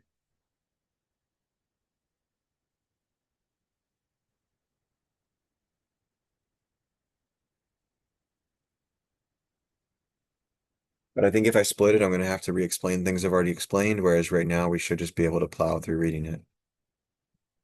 So, part three of the Ethics by Spinoza on the origin and nature of the emotions. Most writers on the emotions and on human conduct seem to be treating rather of matters outside nature than of natural phenomena following nature's general laws. They appear to conceive man to be situated in nature as a kingdom within a kingdom, which man is not, for they believe that he disturbs rather than follows nature's order, that he has absolute control over his actions, which he does not, and that he is determined solely by himself, which he is not. They attribute human infirmities and fickleness not to the power of nature in general, which they should, but to some mysterious flaw in the nature of man, which accordingly they bemoan, deride, despise, or as usually happens, abuse. He who succeeds in hitting off the weakness of the human mind more eloquently or more acutely than his fellows is looked upon as a seer. Still, there has been no lack of very excellent men to whose toil and industry I confess myself much indebted, who have written many noteworthy things concerning the right way of life, and have given much sage advice to mankind. But no one, so far as I know, has defined the nature and strength of the emotions and the power of the mind against them for their restraint. I do not forget that the illustrious Descartes, though he believed the mind as absolute power over its actions, strove to explain human emotions by their primary causes, and at the same time to point out a way by which the mind might attain to absolute dominion over them. However, in my opinion, he accomplishes nothing beyond a display of the acuteness of his own great intellect, as I will show in the proper place. For the present, I wish to revert to those who would rather abuse or deride human emotions than understand them. Such persons will doubtless think it strange that I should attempt to treat of human vice and folly geometrically, and should wish to set forth with rigid reasoning those matters which they cry out against as repugnant to reason, frivolous, absurd, and dreadful. However, such is my plan. Nothing comes to pass in nature which can be set down to a flaw therein, for nature is always the same and everywhere one and the same in her efficacy and power of action. That is, nature's laws and ordinances, whereby all things come to pass and change from one form to another, are everywhere and always the same. So that there should be one and the same method of understanding the nature of all things whatsoever, namely through nature's universal laws and rules. Thus, the passions of hatred, anger, envy, and so on, considered in themselves, follow from the same necessity and efficacy of nature. They answer to certain definite causes through which they are understood, and possess certain properties as worthy of being known as the properties of anything else, whereof the contemplation in itself affords us delight. I shall therefore treat of the nature and strength of the emotions according to the same method as I employed heretofore in my investigations concerning God and the mind. I shall consider human actions and desires in exactly the same manner as though I were concerned with lines, planes, and solids. I may have read some of this to us before. I have certainly read this so many times that I can't remember when, how, and where. But I'm sorry if I have. I hope not. I try not to repeat myself. And if I do, it's in the hope, well, one, if I do, I'm actually probably saying something slightly different. And two, it's in the hope that the repetition will stick. Definitions. By an adequate cause, I mean a cause through which its effect can be clearly and distinctly perceived. By an inadequate or partial cause, I mean a cause through which by itself its effect cannot be understood. Two, I say that we act when anything takes place, either within us or externally to us, whereof we are the adequate cause. So this is the difference between activity and passivity, or agency and slavery, or freedom and bondage, self-determination and manipulation.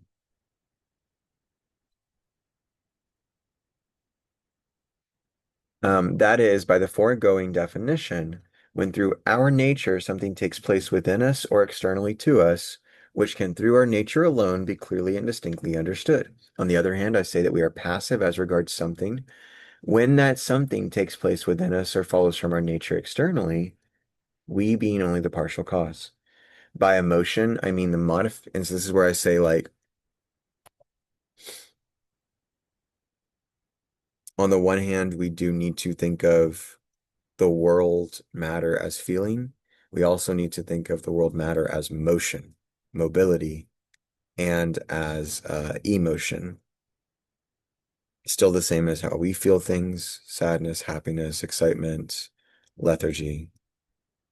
By emotion, I mean the modifications of the body, whereby the active power of the said body is increased or diminished, aided or constrained, and also the ideas of such modifications.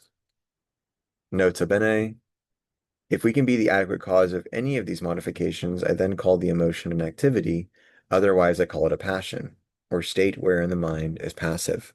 So you can think of like, I think of like bundles of flows that kind of connect and then spread out. Um,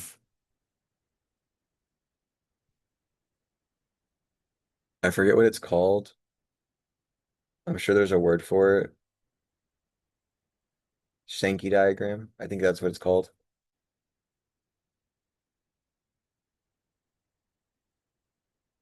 So, yeah,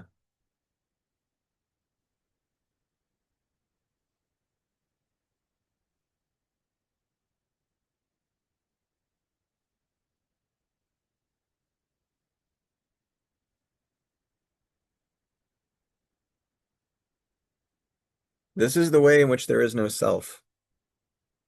There's no self because there's just bundles of affects and inputs and outputs and causations, according to Spinoza's definitions.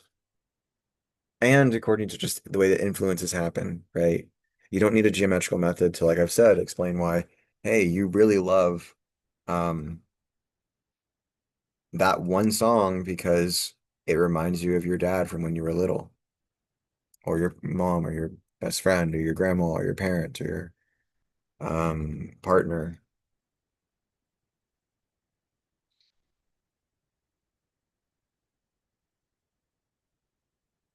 Uh, Otherwise, I call it a passion or a state wherein the mind is active, right? So in these, if you have like influences that are coming severely outside of you, and you can really kind of track how the influence is only passing through you at a certain stage in your life, especially, then it's more partial. You kind of ask yourself, okay, well, what am I really then? Am I everything or am I the nothing? Probably both. All the different combinations you've been, as well as the consistent thin line through it all. That's actually probably why the best way to explain the tattoo I have of nothingness is there's a thin line of perception moving through my life, my consciousness, my duration. And there's phenomena arising up and down in both directions and all directions, changing and flowing with me. But that phenomena, we should conceive it of all of those phenomena and motions that happen in my environment that I don't cause. We should conceive of them as themselves being bundles of causations and influences from other agents and actors. Postulates. One, the human body can be affected in many ways whereby its power of activity is increased or diminished, and also in other ways which do not render its power of activity either greater or lesser. Nota bene, this postulate or axiom rests on postulate 1 and lemmas 5 and 7, which see after part 2, 13. I went back and looked at some of those. Not super concerned with trying to present those here, so we're going to move past that. The human body can undergo many changes. Two, postulate 2. The human body can undergo many changes and nevertheless retain the impressions or traces of objects and consequently the same images of things. This is the way in which there's historical impressions, actual transformations of the labor of the history of what happened. Proposition 1. Our mind is in certain cases active and in certain cases passive. Insofar as it has adequate ideas, it is necessarily passive, and insofar as it has adequate ideas, it is necessarily, sorry, insofar as it has adequate ideas, it is necessarily active, and insofar as it has inadequate ideas, it is necessarily passive. Proof: in every human mind, there are some adequate ideas and some ideas that are fragmentary and confused. So when it seems like he's talking in a circle, he's actually putting things in their proper places and explaining their relations.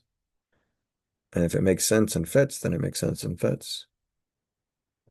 It doesn't really have to convince somebody who's not listening or setting up the things in their proper places and has no capacity for eidetics.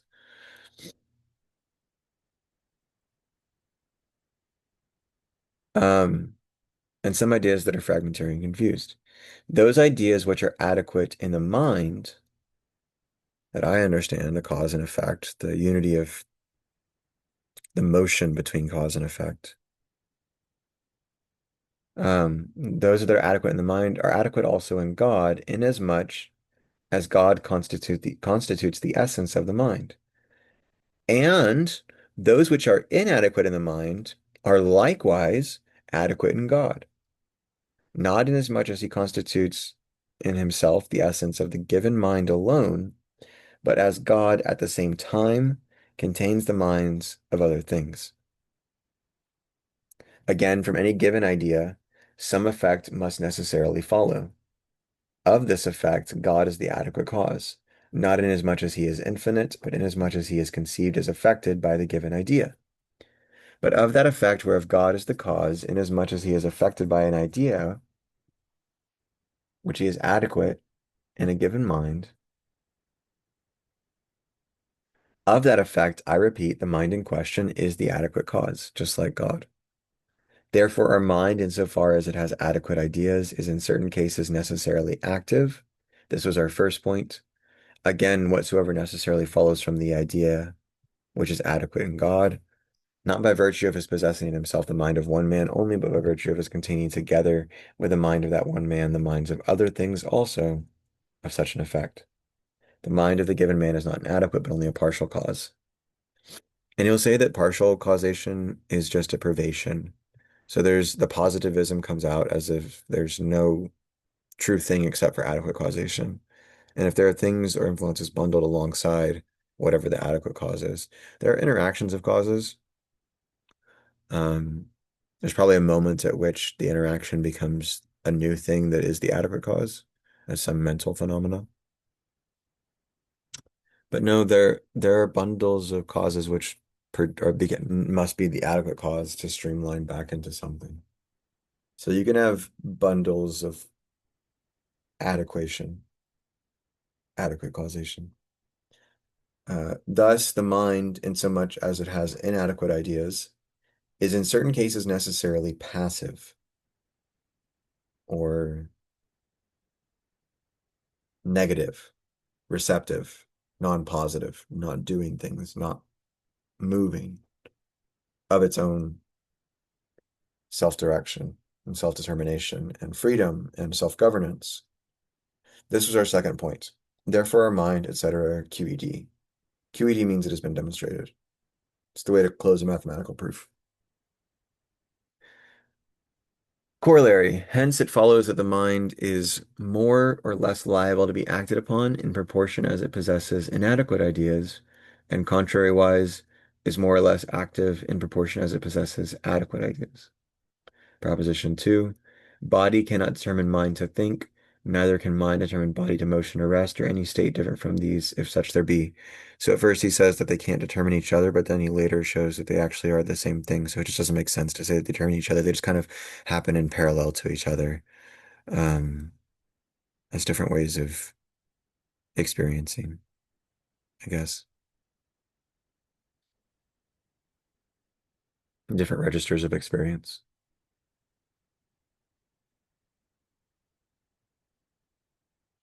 All modes of thinking, proof.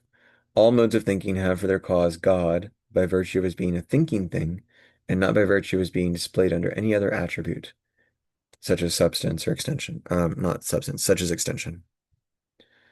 That, therefore, which determines the mind to thought is a mode of thought and not a mode of extension.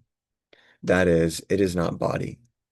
This was our first point. Again, the motion and rest of a body must arise from another body, which has also been determined to a state of motion or rest by a third body, and absolutely everything which takes place in a body must spring from God, insofar as he is regarded as affected by some mode of extension, and not by some mode of thought. That is, it cannot spring from the mind, which is a mode of thought. This is our second point. Therefore, body cannot determine mind, etc. QED.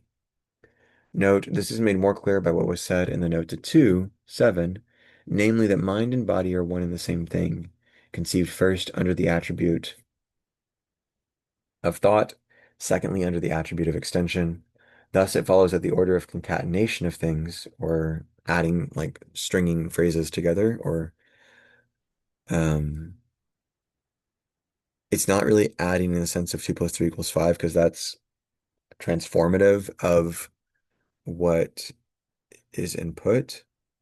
But concatenation in particular is more like putting books side by side, maybe to form an image. That the order or concatenation of things is identical, whether nature be conceived under the one attribute or the other.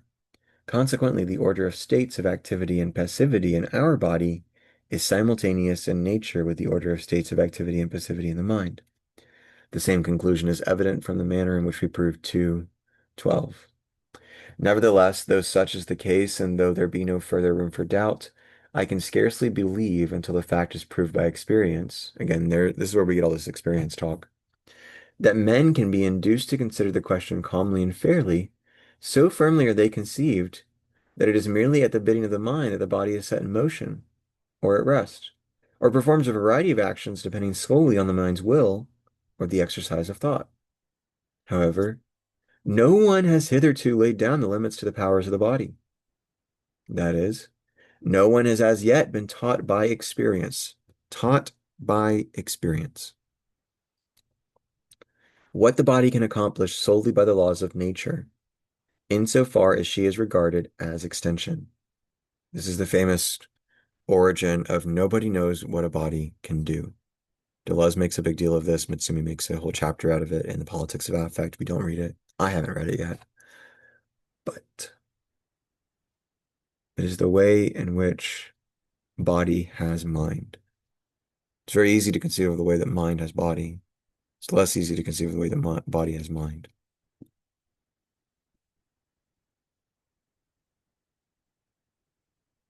What are the images and traces of things?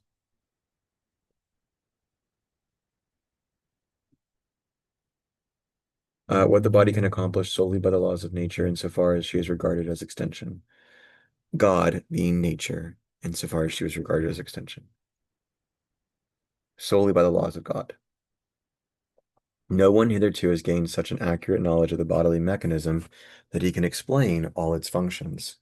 Nor need I call attention to the fact that many actions are observed in the lower animals, which far transcend human sagacity, and that somnambulists or sleepwalkers do many things in their sleep which they would not venture to do when awake. These instances are enough to show that the body can be the sole laws the body can, by the sole laws of its nature, do many things which the mind wonders at. Again, no one knows how or by what means the mind moves the body, nor how many various degrees of motion it can impart to the body, nor how quickly it can move it. Thus, when men say that this or that physical action has its origin in the mind, which latter has dominion over the body, they are using words without meaning or confessing in specious phraseology that they are ignorant of the cause of the said action, and do not wonder at it. But they will say, whether we know or do not know the means whereby the mind acts on the body, we have at any rate experience of the fact that unless the human mind is in a fit state to think, the body remains inert. So I don't think Spinoza says this, but it's worth mentioning that if we have as little if we have little knowledge of what a body can do and that a body can cause thinking, or not that a body can cause thinking, that a body is thinking. And really, if they're the same, we don't need an explanatory principle, whereas the dualists do.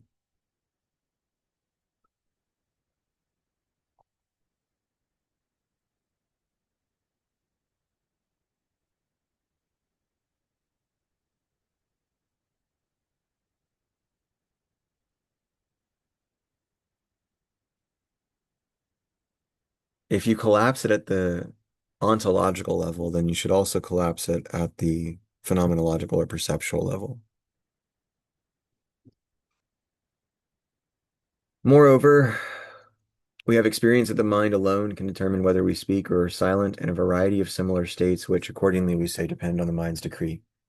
But as to the first point, to ask such objectors whether experience does not also teach that if the body be inactive, the mind is simultaneously unfitted for thinking.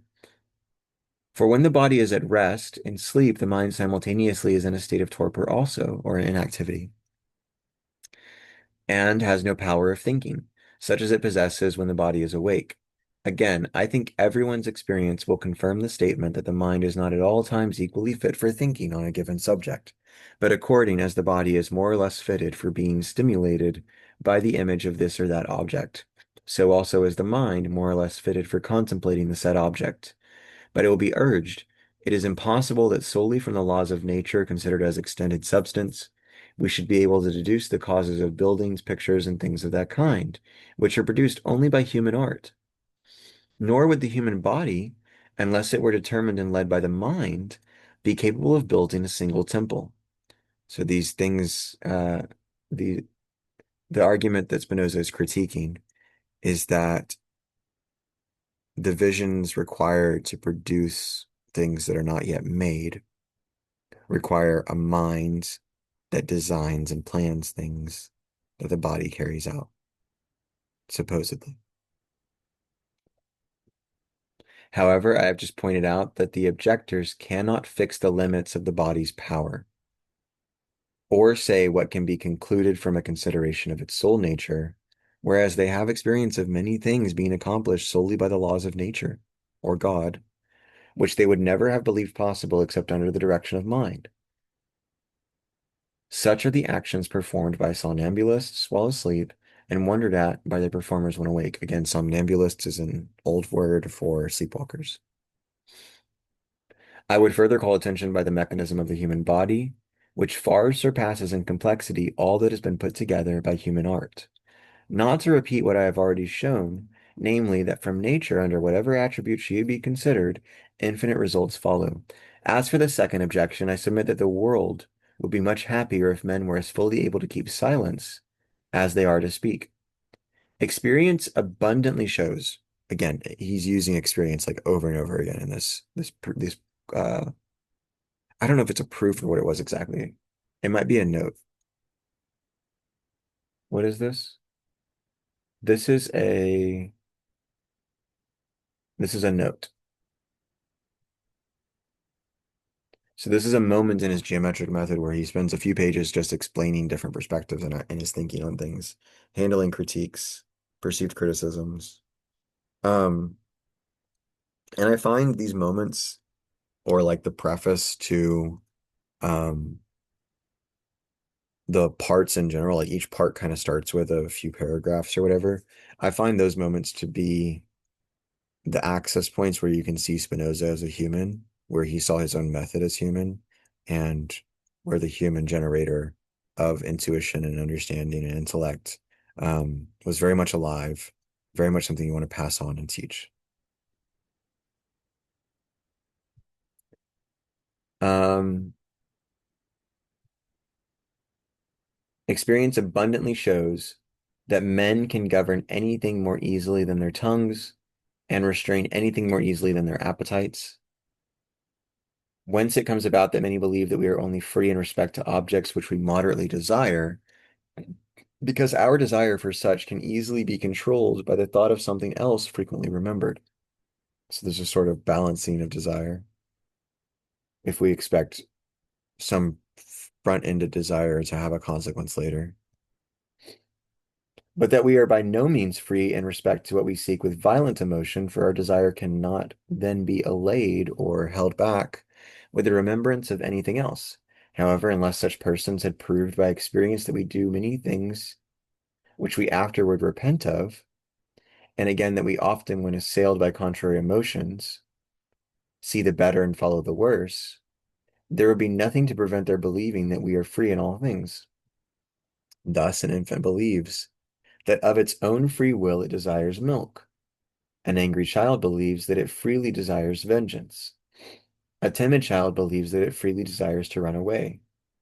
Further, a drunken man believes that he utters from the free decision of his mind words which, when he is sober, he would willingly have withheld. Thus, too, a delirious man, a garrulous woman, a child, and others of like complexion believe that they speak from the free decision of their minds, when they are in reality unable to restrain their impulse to talk. Experience teaches us no less clearly than reason that men believe themselves to be free, simply because they are conscious of their actions and unconscious of the causes whereby those actions are determined. And further, it is plain that the dictates of the mind are but another name for the appetites, and therefore vary according to the varying state of the body. The dictates of the mind are but another name for the appetites. The decisions of the mind are the same as of desire. Everyone shapes his actions according to his emotion. Those who are assailed by conflicting emotions know not what they wish. Those who are not attacked by any emotion are readily swayed this way or that. All these considerations clearly show that a mental decision and a bodily appetite or determined state are simultaneous, or rather are one and the same thing, which we call decision when it is regarded under and explained in the attribute of thought, and a conditioned state or desire or feeling when it is regarded under the attribute of extension and deduced from the laws of motion and rest. This will appear yet more plainly in the sequel. This might be part 4. I'm not sure what he means by the sequel, actually. For the present, I wish to call attention to another point, namely, that we cannot act by the decision of the mind, unless we have a remembrance of having done so. For instance, we cannot say a word without remembering that we have done so. Again, it is not within the free power of the mind to remember or forget a thing at will. Therefore, the freedom of the mind must in any case be limited to the power of uttering or not uttering something which it remembers. But when we dream that we speak, we believe that we speak from a free decision of the mind. Yet we do not speak, or if we do, it is by a spontaneous motion of the body. Again, we dream that we are concealing something, and we seem to act from the same decision of the mind as that, uh, whereby we keep silence when awake concerning something we know. So, like, we dream that we're like hiding something, or that we're worried about something having happened to us, and so um,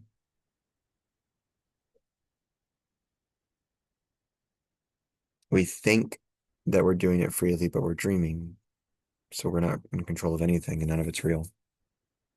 Lastly, we dream that from the free decision of our mind, we do something which we should not dare to do when awake. Now, I should like to know whether there be in the mind two sorts of decisions, one sort elusive and the other sort free. If our folly does not carry us so far as this, we must necessarily admit that the decision of the mind, which is believed to be free, is not distinguishable from the imagination or memory, or the just processing of impacts and affects, and is nothing more than the affirmation which an idea, by virtue of being an idea, necessarily involves, as the mental perception. Wherefore, these decisions of the mind arise in the mind by the same necessity as the ideas of things actually existing. Therefore, those who believe that they speak or keep silence, or act in any way from the free decision of their mind, do but dream with their eyes open. Savage. The activities of the mind arise solely from adequate ideas. The passive states of them, Proposition 3. The activities of the mind arise solely from adequate ideas. The passive states of the mind depend solely on inadequate ideas. Proof. The first element, which constitutes the essence of the mind, is nothing else but the idea of the actually existent body. 2:11 and 13, which 2:15, is compounded of many other ideas, whereof some are adequate and some inadequate. Whatsoever therefore follows from the nature of mind, and has mind for its proximate cause through which it must be understood, must necessarily follow either from an adequate or from an inadequate idea. But insofar as the mind has inadequate ideas, it is necessarily passive.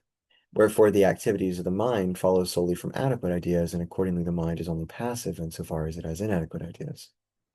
Note, or QED. Note, thus we see that passive states are not attributed to the mind except insofar as it contains something involving negation, or insofar as it is regarded as a part of nature, which cannot be clearly and distinctly perceived through itself without other parts. I could thus show that passive states are attributed to individual things in the mind, in the same way that they are attributed to the mind, and that they cannot otherwise be perceived, but my purpose is solely to treat of the human mind. Proposition 4, nothing can be destroyed except by a cause external to itself. Proof, this proposition is self-evident, for the definition of anything affirms the essence of that thing, but does not negative it. That's not a typo, that's just how they translated it to Latin. In other words, it postulates the essence of the thing, but does not take it away. So long, therefore, as we regard only the thing itself without taking into account external causes, we shall not be able to find in it anything which could destroy it. Proposition QED. Proposition 5. Things are naturally contrary, that is, cannot exist in the same object, insofar as one is capable of destroying the other. Proof. If they could agree together or coexist in the same object, there would then be in the said object something which could destroy it. But this, by the foregoing proposition, is absurd. Therefore, things, etc. QED. I like when he says etc. because he's like, do the rest of the math yourself.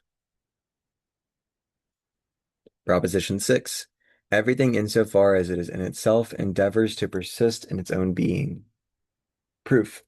Individual things are modes whereby the attributes of God are expressed in a given determinate manner.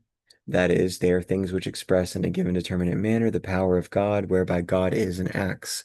Now, no thing contains in itself anything whereby it can be destroyed or which can take away its existence. But contrariwise, it is supposed to all that could take away its existence. Therefore, insofar as it can and insofar as it is in itself, it endeavors to persist in its own being. So everything insofar as it is in itself endeavors to persist in its own being. So you can have influences which are poisonous to you that are inadequate to your survival. Proposition 7, the endeavor wherewith everything endeavors to persist in its own being is nothing else but the actual essence of the thing in question. Proof, from the given essence of anything, certain consequences necessarily follow, nor have things any power, save such as necessarily follows from their nature as determined. Wherefore, the power of any given thing or the endeavor whereby either alone or with other things it acts or endeavors to act, that is, the power or endeavor wherewith it endeavors to persist in its own being is nothing else but the given or actual essence of the thing in question, QED.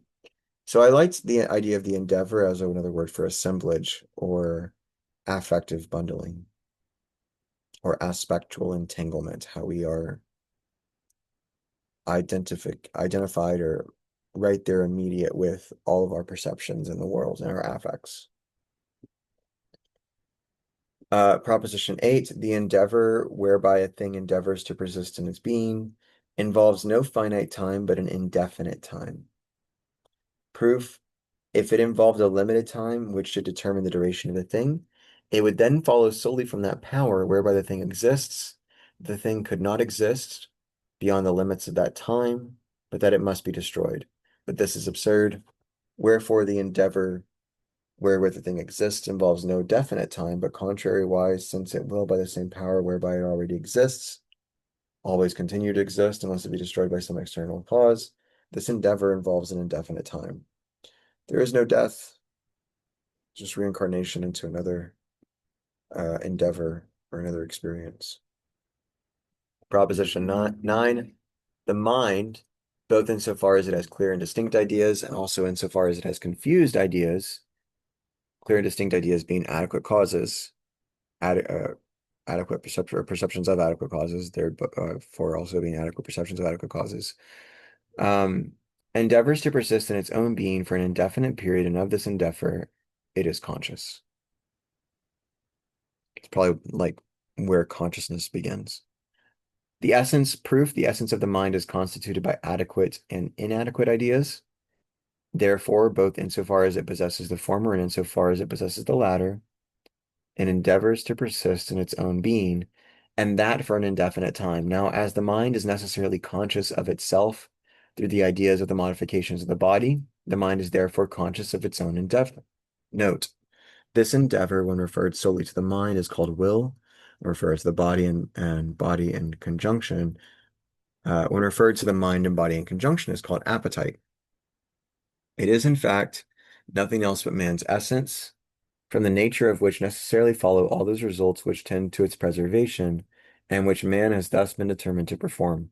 Further, between appetite and desire, there is no difference, except that the term desire is generally applied to men, insofar as they are conscious of their appetite and may accordingly be thus defined.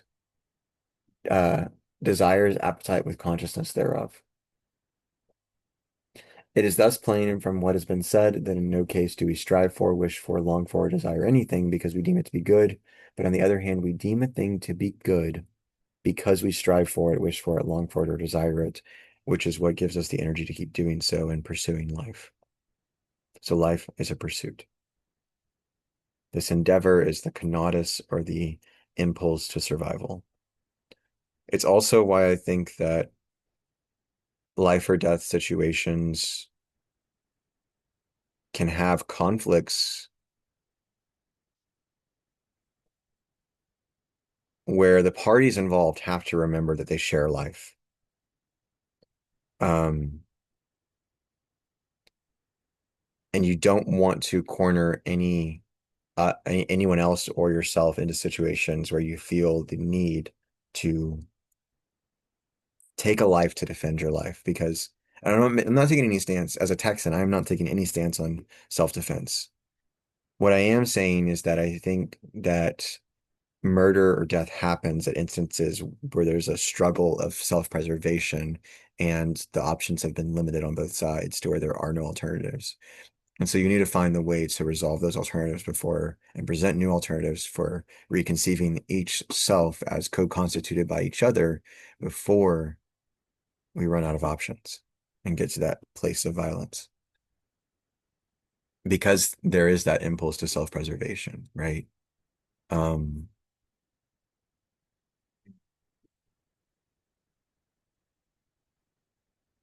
but if you think the only way for you to survive is by like killing somebody else before they kill you because they think the only way for them to survive is to kill you before you kill them, then it's a vicious cycle where you're both following the same universal standard and it's not one that would lead to mutual survival.